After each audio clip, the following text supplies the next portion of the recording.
Students, now we will discuss about evaporation, right? So evaporation is what?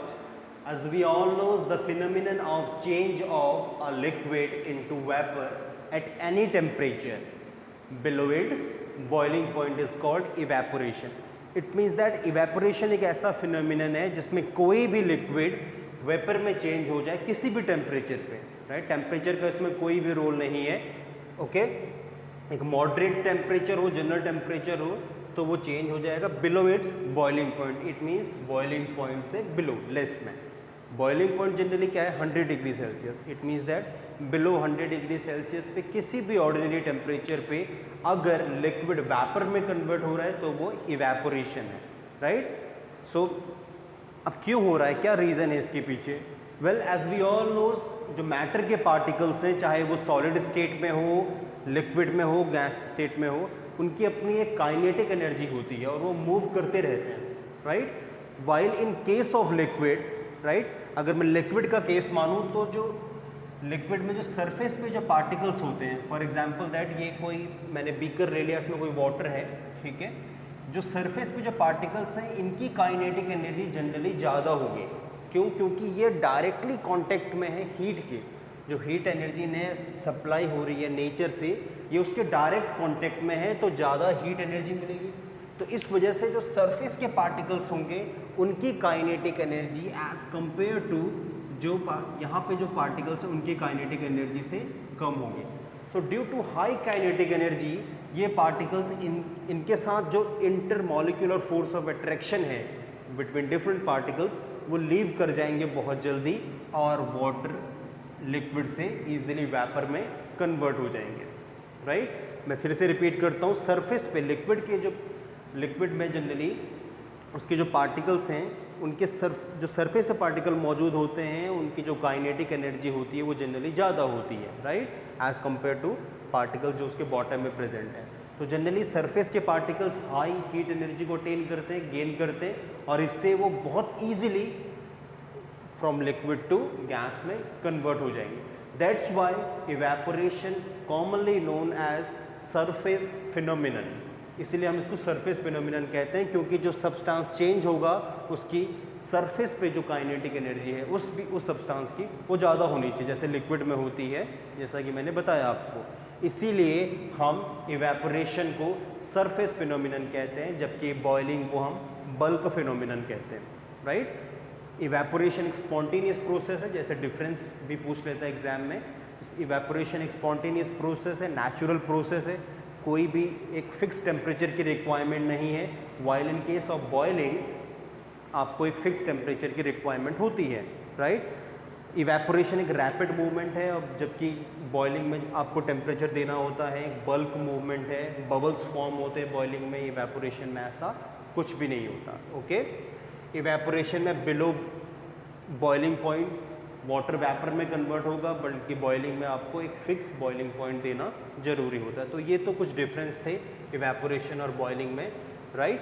तो evaporation को हम इसीलिए surface phenomenon कहते हैं, okay? Now we will discuss about various factors that affect the rate of evaporation.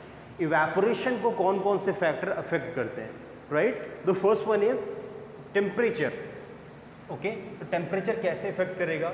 While as we all knows on increasing temperature particles की kinetic energy increase होगी और वो बहुत जल्दी अपनी स्टेट को लीव कर लेंगे. इट मीन्स दैट लिक्विड बहुत ईजिली वेपर या गैस में कन्वर्ट हो जाएगा, राइट? तो सिमिलरली यही होगा कि टेम्परेचर बढ़ाने पे जो इवेपोरेशन है, रेट ऑफ इवेपोरेशन है, वो इंक्रीज होगा. So we can say that कि temperature is directly proportional to rate of evaporation, right? कि टेम्परेचर बढ़ेगा, पार्टिकल्स की काइनेटिक एनर्जी बढ़ेगी और पार्टिकल्स अपनी फिक्स पोजीशन या फिक्स स्टेट को लीव कर जाएंगे बहुत जल्दी. Clear? Now the second one is that surface area, right? Surface area का मतलब है कि कौन सा एरिया वो उसका एक्सपोज है एटमॉस्फेयर में, राइट? तो सरफेस एरिया इंक्रीज होने से रेट ऑफ इवेपोरेशन भी बढ़ेगा, राइट? फॉर एग्जांपल दैट अगर कोई ऑब्जेक्ट है, मैं एग्जांपल ले लेता हूँ क्लॉथ का, राइट? ये फॉर एग्जांपल कोई स्क्वायर क्लॉथ है और ये एक दूसरा ऑब्जेक्ट है, तो ठीक है, that is square, that is rectangle. तो किस में से ज़्यादा इवेपोरेशन होगा? एग्जैक्टली रेक्टेंगल से ज़्यादा इवेपोरेशन होगा, क्योंकि इसका सरफेस एरिया ज़्यादा है। सरफेस एरिया ज़्यादा है तो जो वाटर वेपर है वो बहुत जल्दी इवेपोरेट होंगे और ज़्यादा होंगे एज कम्पेयर टू स्क्वायर के, right? Okay, the next one is humidity of air. तो ह्यूमिडिटी क्या है? ह्यूमिडिटी का मतलब है कि the amount of water vapour present in air. Air में पहले से ही कितने जो वाटर वेपर प्रेजेंट है वो उसकी ह्यूमिडिटी है, राइट? तो ह्यूमिडिटी का क्या रोल है?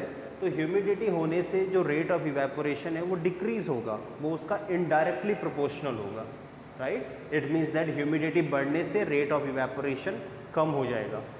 अब समझते हैं इसे कैसे कम होगा। वेल, वी ऑल नोज कि जो ड्राई एयर है, ड्राई एयर बहुत जल्दी राइज अप होती है, ठीक है, और वो जो मॉइस्चर है वो उसको गेन कर लेगी बहुत जल्दी, राइट? और बहुत जल्दी क्या होगा? इवेपोरेशन होगा, राइट? ड्राई एयर होगी तो जनरली टेम्परेचर उसका ज़्यादा होगा और जो एटमॉस्फेयर से इवेपोरेशन भी बहुत जल्दी होगा, ठीक है? तो ये कंडीशन कब होती है? ये कंडीशन होती है समर में, पीक में, स्पेशली मई और जून में, राइट? जब टेम्परेचर बहुत ज़्यादा होता है और जो एयर होती है वो ड्राई होती है, ठीक है, तो इवेपोरेशन भी बढ़ जाता है, राइट? बट जनरली जैसे ही मॉनसून सीजन स्टार्ट होता है जुलाई के आसपास, जैसा जनरली टेम्परेचर भी आजकल है, तो क्या होता है कि एटमॉस्फेयर में ऑलरेडी वाटर वेपर प्रेजेंट है, राइट?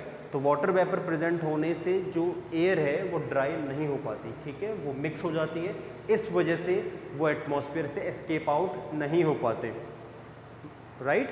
तो generally rate of evaporation decrease हो जाएगा। जब ऑलरेडी वाटर वेपर प्रेजेंट हैं एटमॉस्फेयर में तो कैसे इवेपोरेशन होगा, राइट? क्लियर? नाउ तो इट मीन्स दैट ह्यूमिडिटी से जो रेट ऑफ इवेपोरेशन है वो डिक्रीज होगा। ह्यूमिडिटी बढ़ेगी तो रेट ऑफ इवेपोरेशन डिक्रीज होगा।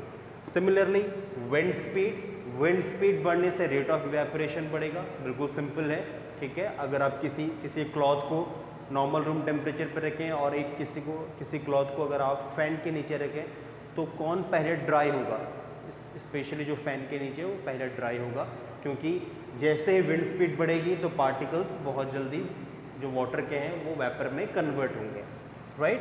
Now nature of substance, okay, nature of substance पे भी डिपेंड करता है रेट ऑफ इवेपोरेशन।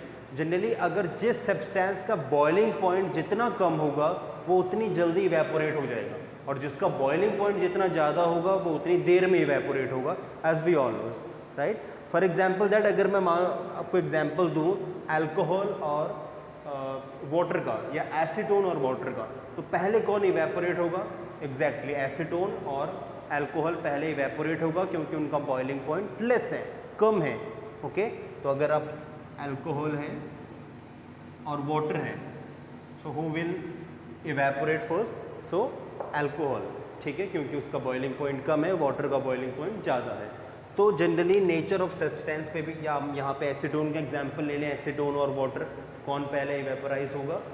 एग्जैक्टली पहले एसीटोन वेपराइज होगा, वेपर में कन्वर्ट होगा, क्योंकि उसका जो टेम्परेचर है, उसका जो बॉइलिंग पॉइंट है वो कम है, ओके?